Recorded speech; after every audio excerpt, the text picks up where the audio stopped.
parti. J'ai donné mon père, j'ai donné ma mère. Il faut encore quoi? Je ne veux donner plus personne. Je ne donne plus personne. Je ne savais pas. Oh, je ne savais pas. Oh. Je n'ai même pas utilisé tout votre argent. Venez, venez le reste. Je n'ai pas tout utilisé. Voilà le reste, voilà le reste. Je ne suis plus là-haut, je ne peux plus. Ah, ne me tapez plus, ne me tapez plus. Oh, ne me tapez plus. Je ne peux pas donner mon fils. Je ne peux pas, je ne peux pas. Vous ne m'avez pas dit que je devais donner encore mon fils. Aïe, oh, mon mari, je ne peux pas. Vous ne m'avez pas dit. Vous ne m'avez pas dit. Aïe, oh, je ne donne plus personne. Ça suffit, je ne donne plus personne. Oh, oui, vous ne m'avez pas dit. Vous ne m'avez pas dit. Il fallait me dire. Il fallait me dire.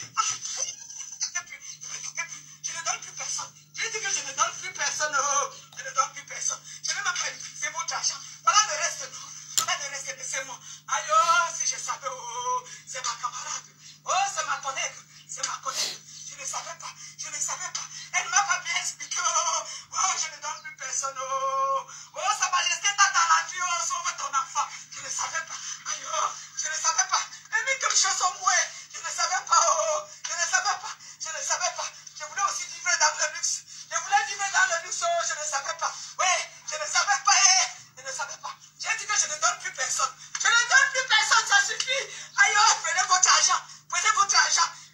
J'ai tué ma mère. J'ai tué mon père. Ça ne vous suffit pas. Je ne donne plus personne. Je ne donne plus personne. Je ne donne plus personne. Oh, la vie de luxe, Mathieu. Je voulais jouer. Je voulais aussi jouer la vie. Je voulais vivre le luxe. Me voici. Me voici. Aïe, oh, me voici. Me voici. Me voici. Me voici. Mon père m'a dit quoi, ouais. Me voici. Voilà ce que ta fille devient. Oh, oh, je ne veux plus. Je ne veux plus. Ah, je ne veux plus. Je ne veux plus. Oh, oh, je ne veux plus. Je ne veux plus. Prenez tout. Je ne veux plus rien. Ouais, laissez-moi, non. Il fallait me dire ce qu'il fallait faire. Il fallait me dire. Oh, il fallait me dire. Je ne veux plus. Je ne me tape plus. Ouais, je ne me tape plus. Oui, je vais réfléchir. Attendez, je vais réfléchir. Oui, je vais réfléchir. Mon fils, je ne peux pas. Oh, tuez-moi seulement. Tuez-moi seulement. Prenez-moi, maman.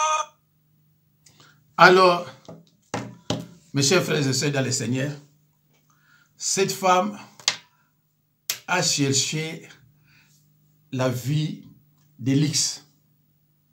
Et voici maintenant les conséquences. Les conséquences sont néfastes.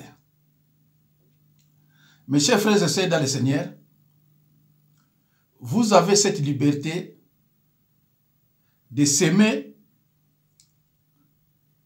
ce que vous voulez. Mais vous êtes obligé de récolter, n'est-ce pas, ce que vous avez semé. Vous voulez agir au nom de votre liberté parce que vous êtes libre. Mais ça ne pose aucun problème. Ça ne cause aucun problème. Vous êtes libre de s'aimer ce que vous voulez, mais vous serez obligé de récolter ce que vous avez semé. C'est la loi divine. Galates 6, 7. Mes chers frères et sœurs, lorsque Dieu, l'Éternel, notre Créateur, votre Créateur, vous interdit de faire quelque chose, ce n'est pas qu'il est contre vous, mais c'est pour vous protéger. Mais puisque vous êtes libre et que vous voulez agir au nom de votre liberté, n'oubliez pas que les conséquences seront néfastes. La Bible dit dans Deutéronome 19:31, oui, 19:31, ne vous tournez point vers ceux qui invoquent les esprits. La Bible, la parole de Dieu, vous enseigne que ne vous tournez point vers ceux qui invoquent les esprits. Sinon, les conséquences seront dramatiques. Mais, malheureusement, vous ne voulez pas mettre la parole de Dieu en pratique. Ah, je suis libre de faire ce que je veux. Je suis libre. Et je vais agir au nom de cette liberté, de ma liberté. J'y vais. Cette femme a cherché à tout prix la vie facile. Une vie de confort. On lui a demandé son père. Il a sacrifié son père. Elle a sacrifié avec beaucoup de facilité son père. Et après, Satan lui demande de sacrifier maintenant son fils. Il refuse. Il a accepté de sacrifier son père. Maintenant, on lui demande de sacrifier son fils. Il refuse. Elle refuse. Qu'est-ce qu'elle est en train de dire? On ne m'a pas prévenu. On ne m'a rien dit. Mais pourtant, la Bible vous dit clairement, la Bible vous enseigne clairement que Satan, c'est le père du mensonge. Satan, c'est le tentateur. Satan, c'est l'instigateur de la chute. Vous ne voulez pas mettre la parole de Dieu en pratique. Jésus-Christ ne cessait de dire, ceux qui sont mes frères et sœurs, ce sont ceux qui écoutent la parole de Dieu et qui la mettent en pratique. Vous ne voulez pas. Vous voulez toujours agir au nom de votre liberté. Et voici maintenant les conséquences. Mettez la parole de Dieu en pratique. C'est pour ça que je vous ai toujours dit que le peuple de Dieu souffrira et sera amené en captivité s'il persiste dans l'ignorance et dans les péchés. Le prophète Osée a dit, mon peuple est détruit parce qu'il lui manque la connaissance. La connaissance. Quelle connaissance? La parole. Et ce verset biblique ne dit pas que mon peuple est détruit à cause des sorciers et satanistes. Non, uniquement par manque de connaissance. Mes chers frères et sœurs dans le Seigneur, vous êtes libres. Profitez de cette liberté, mais il faut faire très attention. Vous êtes libre de s'aimer ce que vous voulez. Mais vous serez obligé de récolter ce que vous avez semé. Mais attention, la semence, c'est la multiplication. La semence, c'est la multiplication. Lorsque vous semez une graine d'arachide, vous ne récoltez pas une graine. Vous récolterez 10, 15, 20, 30, 50. Et ainsi de suite. La semence, c'est la multiplication. Regardez cette femme. Il est parti consulter ceux qui invoquent les esprits avec précipitation. Il dit, oh, il n'y a pas de problème. Et après, donnez-nous votre père. Oh non, papa, il n'y a pas de problème. Comme les enfants ont été toujours contre leur papa. Oh, papa, prenez mon père, il n'y a pas de problème. Ah bon, ça va. Le papa est décédé. Le papa est parti. Et après, Satan formule une autre demande. Maintenant, ce n'est pas le papa. Maintenant, ce n'est pas votre maman d'abord. Mais votre fils. Ah là là là là là là. Une révolte. La femme se révolte. Ah, pas mon fils, pas mon fils, pas mon fils. Elle dit, mais non, donnez-nous votre fils. Vous êtes déjà dans des alliances. Vous avez signé, vous aviez signé. Vous aviez posé votre signature. Mes chers frères et sœurs, dans le Seigneur, on ne se moque pas de Dieu. On ne se moque pas de Dieu. Mais vous êtes libre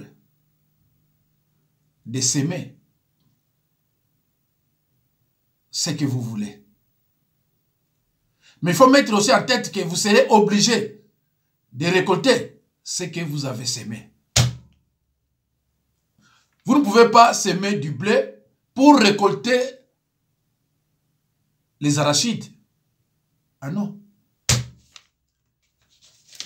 Alors, mes chers frères et sœurs, nous allons lire dans 1 Jean. Dans 1 Jean 2, 15 à 17. 1 Jean 2, 15 à 17. Je lis au nom de Jésus-Christ. N'aimez point le monde, ni les choses qui sont dans le monde. Si quelqu'un aime le monde, l'amour du Père n'est point en lui. Car tout ce qui est dans le monde, la convoitise de la chair, la convoitise des yeux et l'orgueil de la vie ne vient point du Père, mais du monde. 17. Et le monde passe et sa convoitise aussi. Mais celui qui fait la volonté de Dieu demeure éternellement. Je reprends la lecture. N'aimez point le monde, ni les choses qui sont dans le monde. Si quelqu'un aime le monde, l'amour du Père n'est point à lui. Car tout ce qui est dans le monde, la convoitise de la chair, la convoitise des yeux et l'orgueil de la vie ne vient point du Père, mais vient du monde. Et le monde passe et sa convoitise aussi. Mais celui qui fait la volonté de Dieu demeure éternellement. Mes chers frères et sœurs, ici on parle de quel monde? Monde de convoitise. Tu veux une vie facile. Tu veux avoir beaucoup d'argent. De belles maisons. De belles voitures. Mais la Bible nous enseigne dans Ecclésiaste, tout est vanité de vanité. La Bible nous enseigne dans les livres d'Ecclésiaste, tout est vanité de vanité. N'aimez point le monde, ni les choses qui sont dans le monde. Qu'est-ce que vous ne comprenez pas? Les Écritures annonce clairement que le peuple de Dieu souffrira et sera amené en captivité s'il persiste dans l'ignorance et dans le péché. Satan profite de votre ignorance. Satan profite de votre ignorance. La Bible nous enseigne, n'allez pas consulter ceux qui invoquent les esprits. Vous êtes prévenus. Il ne faut même pas aller là-bas. Ce ne sont pas des serviteurs de Dieu. Ce sont des serviteurs de l'ennemi. Dans les royaumes, dans le monde spirituel, il y a des royaumes. Il y a le royaume de Dieu et le royaume de l'ennemi. Chez nous, dans le royaume de Dieu, il y a l'amour. Il y a la joie. Il y a tout. Mais dans le royaume de l'ennemi, il y a la haine. Pas d'amour. Que de tristesse, des graissements de dents, des mensonges, d'envoûtement. Dans le monde spirituel, il y a des royaumes. Le royaume de Dieu et le royaume du diable. Là où il n'y a que des pleurs et des graissements de dents. Et cette dame est partie dans le royaume de l'ennemi. Il est parti consulter les serviteurs de l'ennemi. Et là, il y a que des graissements de pleurs et des graissements de dents. D'ici peu, cette dame partira pas dans l'affaire immédiatement, mais dans le lieu de tourment. Après sa mort, elle part directement dans le lieu de tourment. Là où il y a toujours des pleurs et des graissements des dents.